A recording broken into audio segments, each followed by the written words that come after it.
Hey everyone, and welcome back to the Reload Podcast, along with Nathan Gilsleider and Marshall Scott. I am a shirtless Justin Southwell. I don't know what these other guys are doing, but we're out here in section 231. Tarps off, let's go. And OSU lost to Houston, but we're having some fun at least. So we can at least say that. Dark days, but it's going to get better. You can never turn a program around as fast as you can in this modern day era. So I think it's just a matter of time. We're not looking at, people are saying we're Kansas bad. Maybe the results look that way right now, but we won't look like that for the long haul. So just stick with us like those fans in 231. But guys, initial thoughts on some game time stuff over there against Houston. Yeah, well, to your point, Justin, if Kurt Cignetti, Indiana coach, has taught us anything, you can get it done pretty quickly at a high level. So stay with us, fellas and ladies. Yeah, honestly, this is probably my most disappointing game so far of the new run regime. I really felt like we had a chance. I felt like there was a lot left out there from a coaching perspective that I expected more of. This is the first game that we truly looked like a disorganized team. Plays were coming in late, a lot of post-snap, pre-snap penalties, a lot of misalignment, some things not looking crisp. A lot of snaps weren't getting to the like bad snaps. Yeah, bad snap. A lot of this is to be expected, right? There's so much turnover. There's so much new. There's so many things coming. But we're just not a fundamentally sound football team on either side right now. We've put ourselves in situations for guys to make plays, but the fundamentals are so poor, whether it be from spacing, alignment, knowing where you're supposed to be, that whether it be on defense or offense, guys are just not making the play that needs to be made. And I know some people like to laugh and clown on the fact when Coach Gundy used to say it's 8 to 10 plays. Quite literally, if you look at the All-22, Justin, you know this, there's 8 to 10 plays that either one team makes the play or the other team makes the play. And that's the difference in ball games. And you can't tell me that if we don't catch all three of those interceptions, it's not a completely different football game. For sure. At least from the defensive side, right? I mean, we can get into this offense, what happened on offense, but they're just plays were not being made. Defensively, there's a lot of things that they did better. A lot of things that I like that he did. We started out in a 3-3-5, and we ended up putting our defensive end at middle linebacker. There's some really cool wrinkles he was throwing in. I thought they executed at a really high level on first and second down. And then on third down or fourth down, the DBs really struggled. They are put in a place to make a play. And quite literally, I don't know if they made one play. And I'm not saying that to be harsh, because a lot of these kids are pushed up. LaDainian Fields, he's pushed up his timeline. Some of these kids are supposed to be not quite in the position that they're in. And I feel really bad for the boys. They deserve better than this, but this is the reality. And I think there was one Fields play. I do want to give him some credit because I think that there was at least one play where he came through. I can't remember exactly what it was. Maybe I'm thinking of Rawls too, but there were some flashes of things on defense. But yeah, overall, I'm a fan of Fields. I'm sorry, I didn't mean that to come out like Fields was playing poorly. I just meant he's a young guy that I knew he's pushed up in his timeline a little bit, right? Yeah. He's getting a ton of snaps, which is not bad because I think he's getting better every week. But I knew what you meant. Yeah. Yeah. But, there was, I forget the safety or who it was, he dropped two. One of them was in the end zone. Cleveland, yeah. And he has himself in that position. He did all the hard work. He just has got to make the play. And that's where we're at right now. And then from an offensive perspective, this was probably my least favorite. Is that a kind way to say my least favorite of the calling of the plays on offense? It's a very difficult situation. You have a wide receiver as your starting quarterback. It's a little bit different than that, but that's the reality. If he is going to be your starting quarterback for every possession, you can't have a gimmick offense. You can't misdirect people if you have no direction. You can't do it. There was no stacking. There was no, hey, if I run this, then in 2 series, I can run this. Mm-hmm. It was, I'm going to throw it all out there. Bang, bang, bang, bang. And then there's nothing to misdirect them from. And I just felt like he did a big disservice to the quarterback. That bench route that he threw on that first third down to Gavin Freeman, that Yeah. might be the best ball that's been thrown all season. And I'm That's not great. exaggerating. That's a elite level throw. 3rd and 17, I think it was. I mean, he sat down right on the sticks. It was pristine. He had another one that was really nice, but you never really gave him a chance to get into a rhythm from a passing perspective. But beyond that, you have to run the ball. You didn't even try consistently. And I don't know if Howland is still banged up because you didn't want to give him very many carries. I mean, the one carry you did give him on a questionable holding call, he takes it to the house. Yeah. And then he never gets any more. You have to play some complementary football. I get it, guys. You're looking at a pair of deuces when everyone else has got face cards. It's not great. But if you're gonna play poker with these guys, you have to play complementary football. You have to be able to say, our O-line is not great, but one thing that they have gotten better at every week is run blocking. Yeah. Let them do it. I mean, I loved it. I said on the last week, hey, let's run some Wildcat. You lined up in Wildcat, and then you handed it back off to the quarterback. Like, what are we doing? And I love that. I just felt like they were just trying gimmicks the whole way, and that's fine if he comes in every third series, but you can't do that when he's going to have all 8 possessions.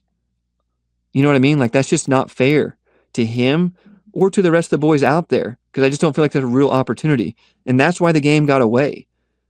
It wasn't because they weren't out there competing. It wasn't for lack of effort. It was because Houston, after the first series, Houston said, do whatever you want. You guys, you're not doing anything. You're not faking us out. There's nothing. You want to run a double pass. You want to try a wide receiver screen. You want to try a quarterback screen. You want to throw back. You want to nothing. And like, we didn't go one-on-one with Fitzpatrick because he was getting one-on-one coverage all day on the outside. And we didn't try it until our second and third string quarterbacks came in. And so, long-winded, I felt like this, we had an opportunity, especially the way that we came out the game. Defense was holding them to field goals, making at least life a little bit more difficult. Credit to some of those Houston wide receivers. They made some fantastic catches. They really did. Man, they made some nice catches. Speaking of, I forgot that Boogie transferred to Houston. Yeah, that's another one that stings. Yeah. That'd be nice. He got a game-winning Hail Mary a few years back. I did see that. Right. Yeah. Yes, that's right. That's right. And then they have a crayon eater back there at running back who just takes over in the second half. I call him Scam Scattaboo. Yeah, it's exactly right. Like the mini version. It's not 2.0. He's like negative 0.25. Yeah. But I still love the way he played ball, man. That catch he made in the end zone, that was ridiculous. That was incredible. Yes. So anyways, I really felt like the way that we came out, the guys, and you saw them respond that way. They felt like they had a chance. And I felt like the coaching staff did not put them on the offensive side in the best chance to succeed. They really got out over their skis fast, and then there was nothing left in the tank. You've got to play better complementary football. There's no way. I think they had 25 more plays than we did. We're in no way, shape, or form a football team that can withstand that right now. Yeah, and sort of building off that, you mentioned, I think there's a line to sort of walk around whenever you've got a receiver starting quarterback, and that you do have to use his dynamic abilities. But maybe just a simple speed option would have been great. Maybe a couple more just zone reads instead of, hey, we're throwing the ball over here, now it's throwing it back over here, and then everything sort of gets lost in the sauce. I do think that was maybe too much of a holdup.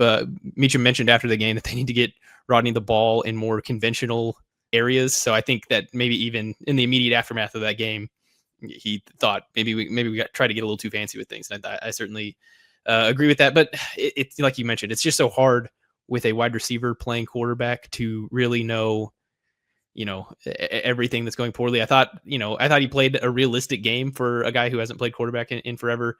You mentioned the throw to Freeman, the play action pass to Abshir. That was a beautifully thrown ball, one that he wasn't even really, I think in the past, handful of weeks, everybody's been looking for the check down almost automatically. He wasn't looking for the check down at all. He's said, I'm throwing this deep, hit Abshir, thought that was good. But then, there were moments like the quick screen he was trying to throw to Freeman. It goes 5 yards over his head and just about into the stands. I think, I think you sort of take what you can get about that stuff. But yeah, I agree that the play calling was maybe a little bit too fancy, especially given that this is now like the third week that Oklahoma State's been doing this. And to some extent, people are, getting ready for it. And like his interception, right? That's a ball. If he is a true quarterback, he's not even throwing. Those things are going to happen. That was still a dart, though. It was and honestly, he almost layered it right over him. And that kid made a good play, right? He pressed on his guy, bailed back. That's a tough one to see. Yeah. But I mean, he throws an absolutely beautiful ball. My goodness. I can see where, he got recruited for. But I give kudos to him, man. It's such a selfless act. You gave up the wide receiver position to try to help your team. You're not going to the league as a quarterback. You're doing this because you're a competitor and you care about the guy next to you.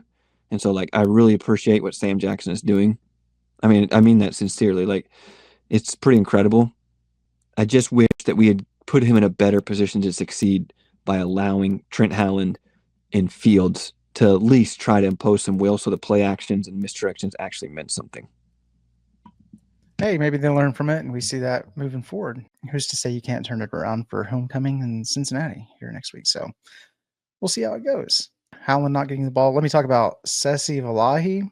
I don't know if it was against Houston's second team or whatever, but his vision and cuts and the effort is all there. And I'd like to see him get the ball more. Yeah, I think he looked like the better in that first game. I don't think I was, fooling myself to the extent where I thought he was the best running back on the roster. But in that UT Martin game, I think he looked like the best running back that Oklahoma State had in that particular game.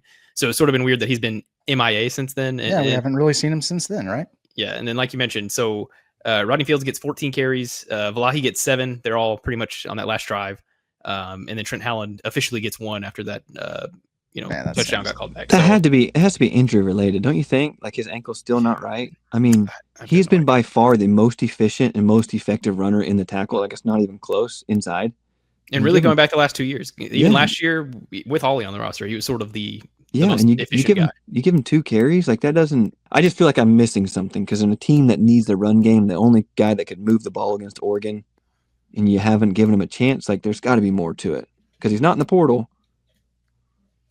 I don't know. Don't hop in the portal. Yeah, don't. All right. Marshall wanted to give you a shout out for another good 10 thoughts. So thanks for bringing that after every game. We love it. I wanted to kind of run down your 10 thoughts on OSU's loss to Houston here. Of course, the score again, 39-17. But number one, the fans provide the entertainment. Yeah. Break it down for us. Yeah, it has a lot to do with you not wearing a shirt right now, but started with one guy that this is normal stuff for me. I don't know what you're talking. I believe the Twitter story was that it was a sister betting her brother that he wouldn't go do it. I think that's what the story is on Twitter. So one guy goes up there, takes his shirt off, starts waving around his head, and then all of a sudden, throughout the next 2 quarters, basically, you've got people walking over there.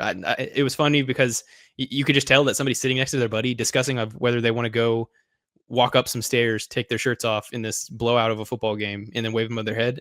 And consistently, people just kept saying yes. So, yeah, it was awesome. I think, the coverage of it happening, I think shines a more fun light on Oklahoma State than what's been happening on the field, that's for sure.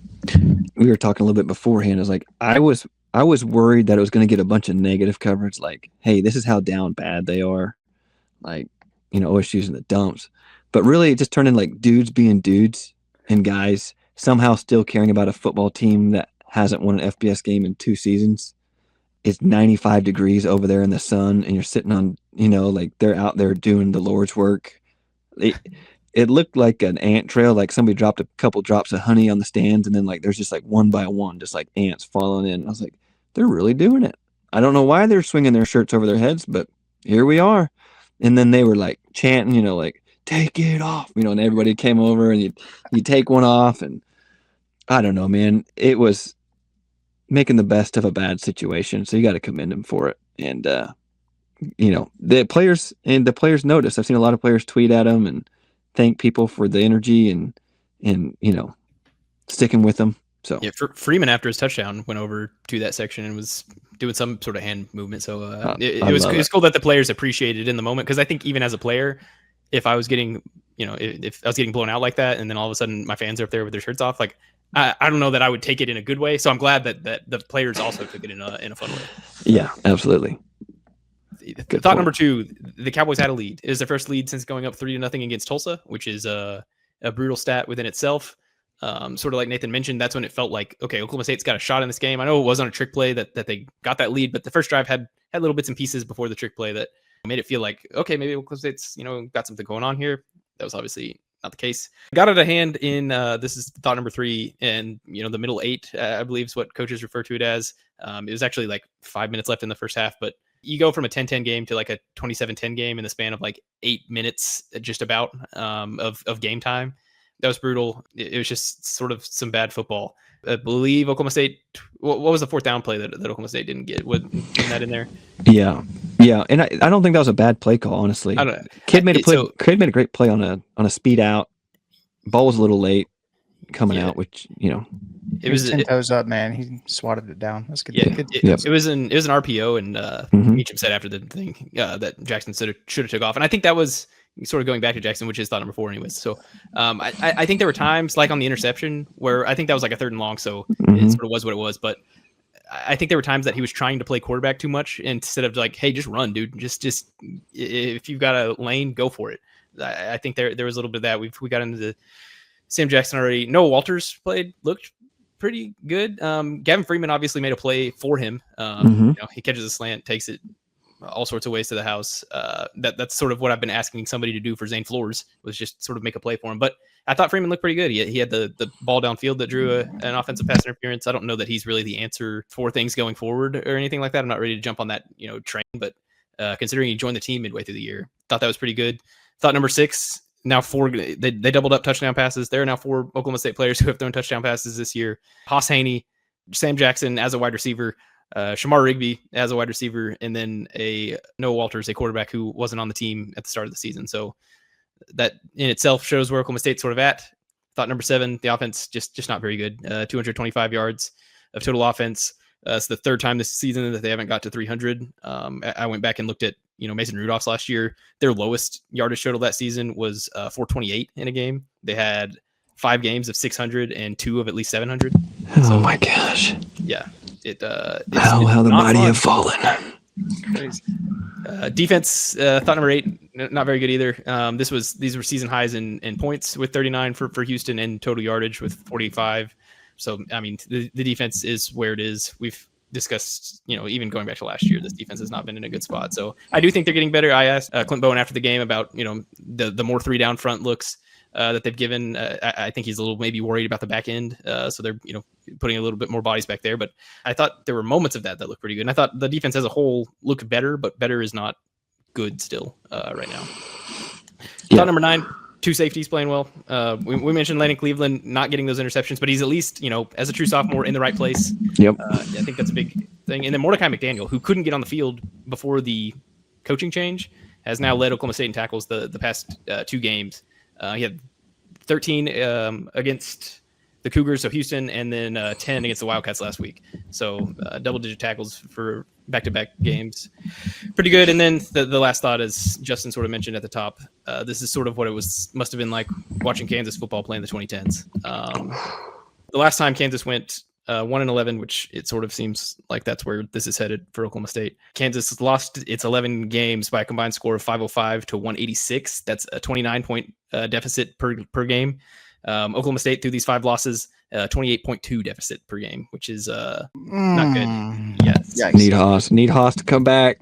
Yeah. So, and it's not, this isn't Kansas, and that this isn't a prolonged thing. And like we've talked about, the beauty of this happening as it's happening right now is that, the reset button is being pressed. That doesn't make it any more fun to watch in the meantime, that Oklahoma State is just getting its doors blown off week by week. So those are 10 thoughts. Yeah. I will say that you brought this up. I wanted to talk about it too, but the reset button, like, people were really upset with Oklahoma State, maybe how it was done and when it was done. But I don't know if you guys have checked yet. Oklahoma State ain't the only school to be doing this right now, right? We just literally, while we were doing this, Michigan State just fired their coach. Penn State, the 4th winningest coach in like the last 5 years, just got fired. They were in the Final Four last year. I know, so I get it. Not great. We ain't the only school going through it. So I don't know what else to say. Hey, bad news, Bears. OSU needs to pick a coach fast because these options are getting deeper. Get a verbal commitment from one of these guys. Zach. The Reload podcast is brought to you by Brewster Consulting Group. Do any of these sound familiar at your company? Our processes are manual and inefficient with no documentation. Our data reporting takes forever and isn't accurate. We hear all the hype about AI, but have no clue what it actually means for our business. Our projects always run over time and over budget. If so, talk with our friends at Brewster Consulting Group. They help build organizations that run like well-oiled machines with clear processes, reliable data and reporting, and technology that actually works for you. Their team of Six Sigma Black Belts, PMP certified project managers, and seasoned data engineers have delivered solutions that are built to last for local clients like the Tulsa International Airport and Medify. They've also delivered solutions for large international enterprises like DP World. Even better, Brewster was founded and is run by a proud OSU alum and season ticket holder. Learn more about them at www.brewsterconsulting.com or learn more about their methodologies by connecting with them at Brewster Consulting Group on LinkedIn or YouTube. Nate, I missed you. I missed you out there. So guess what? Oklahoma State, they've been doing a better job at alumni relations. We've had some football reunion stuff in the past couple of years. The first one that I remember started 2021. We wanted to go ahead and have a reunion and celebrate that 2011 team, going to the Fiesta Bowl, winning the Big 12, all that good stuff. So 10 years go by, we have the reunion for them. I went up there, had dinner. It was a great time, seeing all the guys. Awesome stuff. And then we go and we play Baylor the next day. So they gave us got a couple of complimentary tickets for that. Got to go see the game. They honored us on the field. Best day ever. All right. Well, we have the reunion this year is for celebrating that 2015 season. So they went, I believe it was 10-3 that year.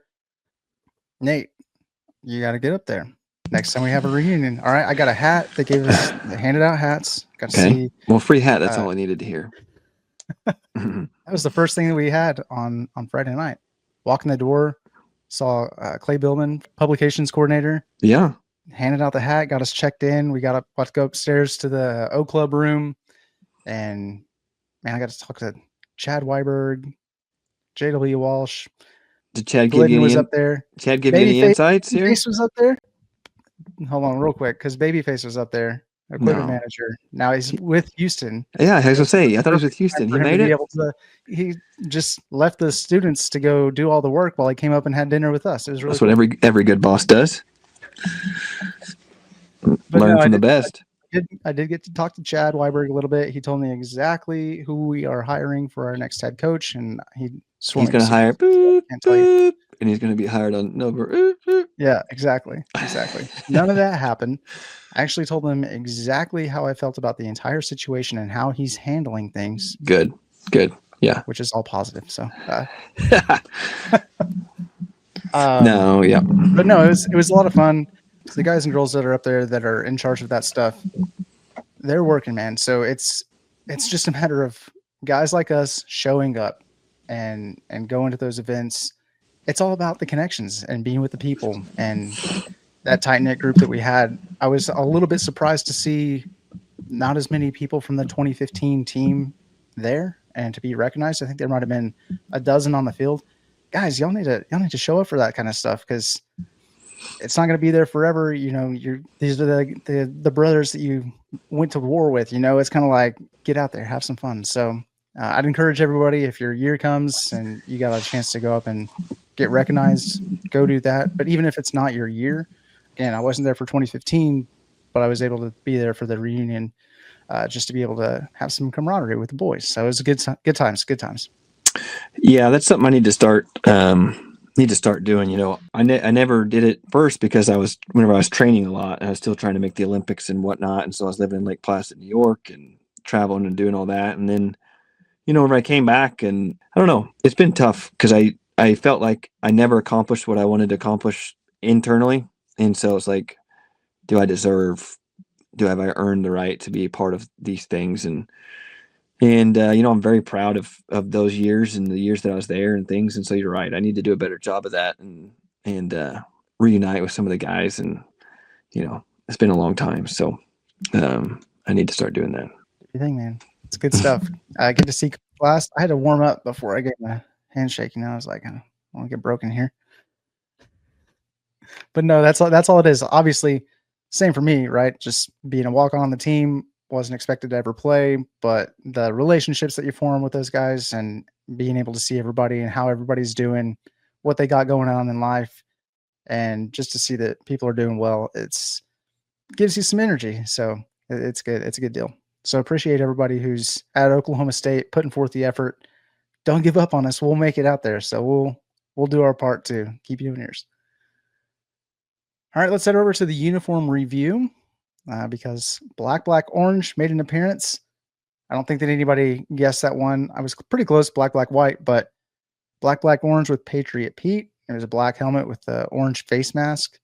So that was a unique aspect of it. I think that's the first time that black shell, orange face mask, and Patriot Pete were all on a helmet at the same time. So that was pretty cool. Good look overall, though. Black, orange, probably one of my favorite combinations, if not my favorite. It's tough to beat that white, orange that we wore at Arizona State in 2023. That was really good. But black, orange, we are now 5-1, and I wanted to get your thoughts on it. Marshall, what do you think? Yeah, I thought it was a good look. Well, it was the last time was the Bedlam game. Is that what you said? Bedlam 23, I think. Yeah. And what a beautiful! I think And it was. I think 21 as well. 21. Yeah. That's the. I remember it from the Bedlam 21 game. We did it for both. So with 21, we had the orange numbers, and 23 was the white numbers. Okay. But yeah, I thought it was a beautiful look, and we've already discussed why I prefer 11 a.m. kicks for my work schedule. But I think the uniforms really pop in that afternoon sun, especially this orange. I think just like pops better in the daylight maybe than it does under light. So yeah, big fan of the uniform. Was a little worried that the guys would be hot. Didn't hear any complaints about it, but it seemed like everybody was doing fine. And they look good. They didn't necessarily play good, but they sure looks good. Yeah, I like them. I love them. I'm a big fan of Patriot Pete. I think it's a great look. I think, black, orange. Anytime, the reason why I really like that much black is it makes the orange really pop, right? I think those pants really pop, the accents, all the stuff. So I thought it was a great look. Obviously, you'd like to follow that great look up with some great play, but it doesn't always work out that way. So we'll just take the great look and say, you look good while you're doing it. That's all we can ask for. All right, last thing here, questions in the chamber. So we'll head over to the chamber. You got to sign up for PFB Plus. We leave a link in the description. You get 25% off. So send us your good questions in the chamber and then join the discussion with everything else that's going on. We got a lot of good chamber discussions going on. So sign up, be a part of that. First question here from OSC Wildman. Not Nathan, I'm pretty sure. Maybe. No. Who do you guys think PSU will go for as their next head coach? I think with all these firings taking place, now Z-Rob has to be Weiberg's number one target. No FCS coach unless the plan is to hire cheap and pay for more players. From what I've read, and obviously it's not been very long, is that this is going to be a very short search. It's going to be Matt Rule, number one, a ton of Penn State ties, was with the Penn State AD when he turned around Temple, went to Penn State, yada, yada, yada. So that is the number 1A and number 1B options. And then if I'm Penn State, I get a blank check and I go to Coach Cignetti at Indiana and I say, what's it going to be? You want to be the highest paid coach in the nation? You name it, you come. I mean, those would be my two options. It seems like it's going to be Matt Rule. It's almost kind of like a foregone conclusion, but you know how that goes. You never know. But that was everything I've read so far. Is like, yeah, basically everyone on the inside said the reason why they did it now is because they feel very confident they're going to get Matt Rule. And I mean, it's not like exactly like he's lit the world on fire at Nebraska. So I don't know if Nebraska's fans are going to be that upset. And then Nebraska will say, Coach Cignetti, what's the blank check? But I think promote Holgerson. Well, I don't know, but yeah, that's what I've seen so far, and so I think that's kind of where it sticks. Obviously that's by far the best job. It's not even close right now. The resources, the fan base, the alumni, I get it, but he what do you have two top 25 wins in like 9 years or something like that, and Coach Cignetti has more this season than he's had his entire tenure at Penn State. So, I mean, while it seems like a a brash decision, and like all of a sudden, like they've been very patient, and he's done some really good things there. But I think it's a great job, and I think it's by far the best job out there right now. Yeah, I don't think that this is one that Oklahoma State is necessarily competing for candidates with. And I would even argue to a certain extent that Michigan State doesn't fall in that either. I just think when I think Michigan State, I imagine they're probably wanting somebody with Michigan or Ohio or Pennsylvania ties to sort of help recruit those areas. So to me, even with all these coaches being fired right now, I still think the program that Oklahoma State would most be in competition with for these guys would be Arkansas. I still sort of feel good about where Oklahoma State is at. You do wonder though, all right, say, Penn State does get Matt Rule, what sort of domino trend does that send off? And if there's going to be a couple more of these, you think of Florida, you think of Florida State, Kentucky. Kentucky. If there's going to be a couple more of those, then all of a sudden there's a lot of dominoes moving. And I think Wisconsin. I think Wisconsin's very close too. Yeah, it's going to happen. I think they got just smashed by Iowa last week, didn't they? Yeah, 37-0 last I checked. So things could get a little weird, but I think with where Oklahoma State is at in relation, not only to Zach Robinson being, an OSU guy, if that is where Oklahoma State wants to go, but then even those Texas coaches, I think there's enough of them right now that are at least interesting that I'm not fretting too much about where Oklahoma State is in the pecking order. No, and I know I just brought up Luke Fickell at Wisconsin, right? And I think one of the things that we keep talking about in circles, in just as a fan base, and you see it as like the safe hire versus the known commodity versus the fit, it by far is the most important thing. If you had told anybody 4 years ago that Luke Fickell would have failed at Wisconsin, you'd have been like, you're out of your mind. He's one of the best coaches in the nation. He just took Cincinnati to the playoff. He had 2 guys drafted in the first round. Blah, blah, blah. You know what I'm saying? Like, no chance is that going to fail. He was a national championship defensive coordinator at Ohio State. And you know what I mean? The fit sucks. He doesn't work at Wisconsin for whatever reason. We're so caught up in like making sure that we get a safe hire or whoever it may be. The fit at Oklahoma State, I'm not even saying the fit being Zach Robinson. I'm just saying the fit in general. You have to get the right guy for the situation. And I mean that from an internal perspective. And that's what all these places are going to have to do. Penn State's a pretty well-oiled machine, so they're kind of a plug and play. But a place like Oklahoma State that you need a complete overhaul, Virginia Tech, some of these places that you really do need a complete overhaul, like this is so much about fit and not just about getting a guy. Definitely agree with that. Sherlock asks, do we make shirtless in Stillwater a tradition? It was pretty fun to be up in 231. Sherlock made it in 231. Yeah. Let's go. Sherlock shared his selfie up there. Shoulders up. He kept it classy. Shoulders up. But I think that I don't know how realistically you do it or when it's supposed to happen.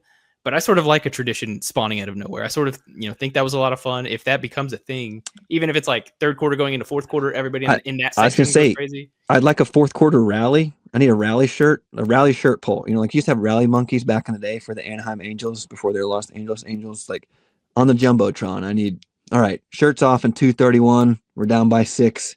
Need a big one.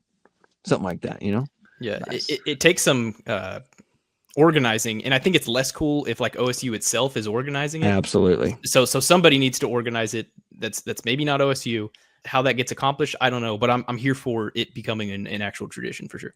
Maybe Sherlock can be the shirtless prez like we got for the paddle president. It's got to be underground though. Like you said, got to be organic. Once OSU gets in the way, it's it can't be the shirtless thing sponsored by insert bank here. It can't be that. It's just got to be its own thing. Yeah, we're gonna sign it all. You got to sign up for the chamber and figure out when all this stuff is going down, and then they'll get it going in there. We'll call it our group. We'll call it the OSU Outlaws, and that'll be our group. And we're gonna put this together. It's kind of like, what are those things called? When it used to be like, everyone thought it was funny, like in a video, it's like one person would start like randomly singing, and then all of a sudden it was like a choreographed thing at like a train station. A flash mob? Yeah, it's gonna be like a flash mob. Okay. It's gonna be like, all right, 12 minutes, and it's gonna be like 9 minutes and 37 seconds. I'm gonna be the first guy to take my shirt off. Then the camera's gonna get on me, and then everybody's gonna be. I think that's what we're gonna do here. Flash mob. Maybe 2:31. Oklahoma Outlaws. With 2 minutes 31 seconds left in the third quarter. There you go. Section I like that. 231. Yes, there you go. All right. Somebody be writing this down. Yep. I'm not organizing All right. this, so somebody Yep. write this down. Okay, so Oklahoma Outlaws is. I'm going to name the page in the chamber, and then you guys need to start organizing this. Third quarter, 2 minutes and 31 seconds in section 231. Shirts off, tarps off. It's good. I think the soccer team's fan group might be the Outlaws, so we might get trademark violation on that. We'll have to work around. Okay. All right. There's work to be done. Fair. Prairie Wind. Very, very nice. Good reference there. Cowboys Forever. That was my senior year, by the way. Fantastic. How did you feel about that being your senior year song? Man, that was the worst. Basically hearing booze pregame, like that's the worst. What are you supposed to do? Oh man. Good stuff. Prairie Wind asks, I'll start by saying I'm not against Zach getting the job. What I keep coming back to, though, is this. Regardless if it's OSU or not, guys like GJ Kinney, Golish, and Eric Morris are clearly tracking toward P4 jobs. If Zach decided tomorrow he wanted to be a college coach and OSU wasn't an option, would a P4 program hire him? Why is he viewed as a can't miss for OSU, but likely a fringe candidate elsewhere, say for the Arkansas job? I'm fully on board if Zach ends up being the guy, but I think it's fair to acknowledge there's a strong sentimental hope it works out element to that idea too. I think it sort of goes to what Nathan was talking about, in that the fit with Robinson seems to be, and again, it could be off like Fickle in Wisconsin, but there seems to be a strong fit between Zach Robinson and, the alumni base. Whether or not everybody is in alignment with Zach Robinson, we'll find out, I guess. But I think that's sort of what ties him to OSU so strongly, is that it feels like a good fit. In terms of bringing in money, in terms of obviously he's a young hot play caller, so I think that's sort of why Zach stands out among OSU stuff, is sort of like Nathan was talking about earlier, the fit of things. Yeah. So 2 things here. There is no such thing as a can't miss. Like anybody they feel that way, let's just get out of here, right? Can't. There's no such thing. We've gone over and over and over again. There's countless guys that were never coaches. Head coaches, and they crush it, and then there's countless guys that are retreads that fail, right? I mean, it just is what it is. It's all about fit. It's all about situation. It's all about, do you get a quarterback that can play and change everything that you can do? But to your point, Marshall, if I said there was a guy, his name was John Jerome, he played at West Virginia. He started out, broke down film, and made complete offensive systems for the highest levels of Texas high school football. Then he worked for PFF, breaking down NFL film and after his NFL career. And then he got a job as a GA and then a quarterback coach, and was a quarterback coach for Matt Stafford underneath Sean McVay, and won the Super Bowl. And then he's the offensive coordinator for the Atlanta Falcons and revitalized Baker Mayfield's career. Let's not forget about that. There you go. And he had I believe he had 2 head coaching interviews last session in the NFL. If you said that and you're like, yeah, he coached at West Virginia, but he's interested at Oklahoma State because he knows the AD, you'd be like, ooh, man, love it. Like, get the quarterbacks going again. So I think we get a little bit scared off because some people are tired of the Oklahoma State tie being a reason, and I understand that. But I don't think that's a bad thing in this situation, and that's not going to be the only reason you would hire a guy like Zach Robinson. I mean, there's a lot of chatter about a guy like Josh Henson because of his ability to bring donors and people together, and maybe he's a little bit more stable because he's coached at this level for quite a while, and he's had some other opportunities as an OC and O-line coach and things. But I don't think that's any more can't miss than a Zach Robinson. No more than a GJ Kinney or an Eric Morris. Eric Morris has a great quarterback right now at North Texas. He's also had some great quarterbacks at Incarnate Word. I think he was at before that. Obviously, the number 1 pick in the NFL draft after he left Incarnate Word. So, I mean, so much of it's based on, can you get the right quarterback to play? Right now at Oklahoma State, I don't really know if it really matters who you had there. We don't have a difference maker at the quarterback position.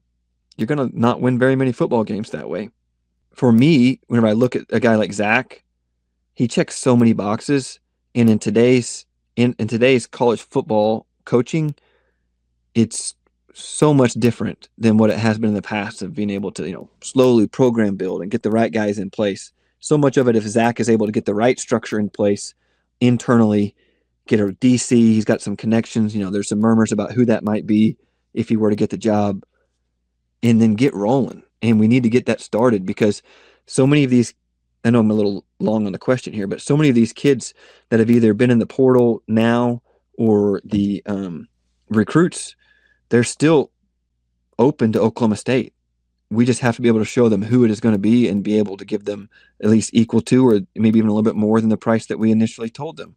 Now, all is not lost. We just have to hit it here. And there's no such thing as a home run unless that happens. You can't say a home run from day one. There's no can't miss. But Zach checks so many boxes. Nothing is more important than the quarterback position. And he's done it at the highest level. And I think that's what really intrigues me so much. Obviously, personally, I'm a big fan of him as a character. His character, he's a very high character man, a dude and he's a great man. And I think even more so, that's somebody that adding stability and things like that. So I get the reservations on Zach. I mean, I'm not blind to that, but there's way more positives than people are willing to give credit for right now. Yeah, and I think it's something that Chad will everybody will just have to trust Chad on. He's going to go through the interview process, and if Chad doesn't like what he hears or is like I just don't know that this is going to translate to the modern college game, then I don't think Chad's going to hire him. So I think I think whether it is or isn't Zach, I think Chad. I don't think Chad's just going to hire him because he thinks it's going to work out. I think there will need to be solid reasoning for that. W. Eric J. Will you all be going tarps off in solidarity for the podcast? Well, I am, so I don't know what's going on. Nate's off screen. Oh, there we go. All right, WJ, just for you, big dog. I gotta shoulders. I gotta go shoulders above. I don't want to get us in trouble with the YouTube. Flag by YouTube. Yeah. We did it. Tarps off. More serious question. This is the hardest team to watch since. I went back and looked, and I think this is the hardest team to watch of my lifetime. I was born in 1995, and I think last year was the hardest team to watch in my lifetime before this year's team happened. And I think there could be arguments to be made that there were points of last year that were worse than points of this year, but I think last year was maybe more disappointing just because they brought back a 10-win team and it didn't go anywhere. But yeah, there's never been a team that finished with 2 or fewer wins in my lifetime. So it's looking like this is going to be the hardest watch I've had. Yeah, I think a lot of this right now is definitely the hardest watch. Now, coach has said quite a bit about Haas still wanting to play. Doesn't look like it's going to be this week. But, I mean, if he comes and plays and lights things up a little bit and makes it exciting, like the last 4 games might at least be, you're like, oh, okay. But right now, I don't know if there's been a more difficult watch on the college level. Some Dallas Cowboy seasons have put me through it, but from a college perspective, this has got to take the cake. Yeah, I think it's the hardest team to watch since last year. There were some Thunder years that were bad, but at least if it's a pro team, you're like, all right, they're tanking for the pick, Right. There's no pick that's coming. Yeah. I think last year what frustrated me more than it probably should have was the performance against Utah. And I know that we came back a little bit at the end of the game and it ended up being a lot closer on the scoreboard than it actually was, like 22-19, I think. We got dominated in that game, like embarrassed at home. And then it just seemed like week after week, more and more were giving up. And it was like, who is this team? Who's coaching this team? Why is this being allowed to happen? What's going on? There were some sparks with, changing quarterback or whatever. And we decided to play a little bit tougher against BYU and then still lost that one. So it kind of reverts back to it. Defense completely, like that Baylor game was really rough. Like, I don't know what happened there. And then, Milwaukee Smith comes in. At least the offense, they never really seemed to give up until really the last game of the year against Colorado. And then it's like nobody should have gone to that game. It's like, that was so bad. It just feels like it's a continuation of that, kind of, It's like. It does, but I felt like. Well, I'll say that was more frustrating than this year to me because I don't think that people have given up in that way yet. So that's what I was gonna say. There's a lot more fight that I'm seeing on this team, and there was a lot of give up on last year's roster, yeah. And This year is just more about not having the guys, not having the tools to go to battle. Yeah, I could forgive a team that has a wide receiver starting at quarterback for losing football games. It's less easy to forgive a team that won 10 games for. They can still do it. They can still win though. Ryan Tannehill was a quarterback that was a receiver, and he ended up being a first-round draft pick. So Julian Edelman was a quarterback in college. So was Hines. So was Hines Ward. So was it Hines Ward? NFL. Was Hines Ward? I think that is probably more common. That they used to be. They used to play quarterback. The flip flop. Yeah. But not to flip back to quarterback. That's a little bit tougher. Yeah. But again, to reiterate what Nathan was saying earlier, admire what Sam Jackson's doing for the team. Being a receiver and going to play quarterback just because you're a competitor. Mad respect. Shirts off to you, sir. Sure. No, I just obviously we're in a different place in the world in college football, and you see it happening more and more. Like we just had 2 guys fired today.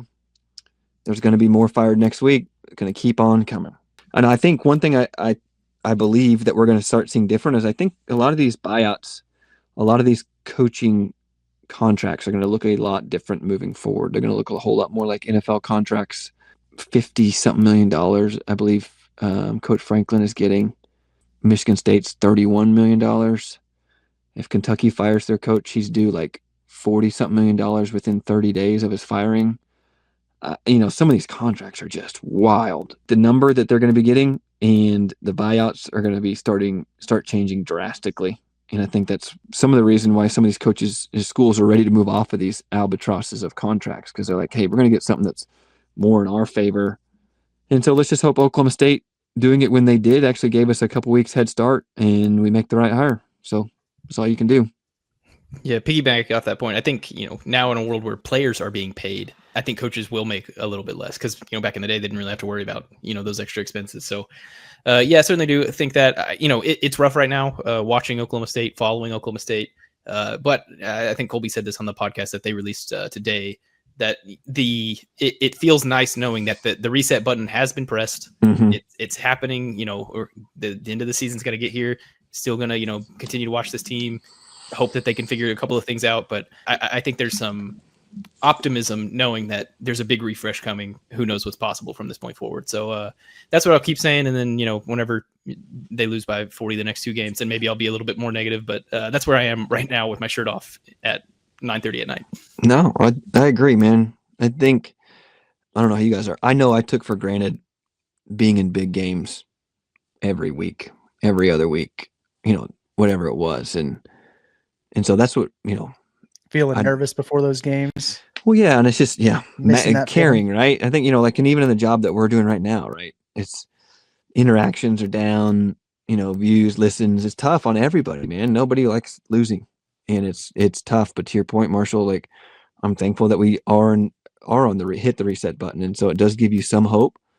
People are still showing up, man. Like this is the biggest difference, and this is kudos to Mike Gundy. The biggest difference between Kansas and Oklahoma State is Kansas had about 5,000 people in their stadium. That was atrocious, like that Union football had. Oklahoma State, I know, was a little bit different and whatnot, but homecoming night game next week, You're going to see 50,000+ people in a stadium for a team that hasn't won an FBS football game in 2 years. Like, we care. This is a place that wants to win and is ready to do it. And so we've just got to get it right, man. And Boone Pickens will be back and rocking like it should be. And so that's what keeps me going and keeps my hope going. And I hope all the listeners keeps them listening and looking forward to brighter days, because I believe that they're coming, and they're coming fast. So got to believe. Well, guys, appreciate you listening, tuning in to this episode of the Reload Podcast. We appreciate you. Appreciate the fans that were in the stands saying that they love the podcast whenever I was walking around. So that's all to you guys. Hey, nice. Love that. Hey, I didn't get any mentions. What's up? Hey, don't worry about that. Your mustache is what, it's just it's so the memorable. Mustache, I think. Yeah. Now you guys will have to be walking around without shirts on. Yeah, I was gonna say that's it. So I don't know that the audio listeners, none of us have shirts on, and Justin has the podcast started. Yeah, that's fair. That's a good point, Marshall. I should have said that. Sure. Justin's been tarp off the whole time, and Marshall and I matched him after that last question. So If you're not watching on YouTube, you're missing out. So head over there, then like the video, comment, talk about Nate's traps. I don't know, just something. We'll get some. I was confident in my trap game until this happened. Then now I feel like. Do you guys watch Bustin' with the Boys at all? Whenever Taylor takes a picture with somebody, flexes out. I feel like I have to do that right now. He does the. Yeah. Oh man. But yeah, appreciate everybody hanging with us. Keep coming in, and we'll keep delivering good content. I guess we'll do what we can.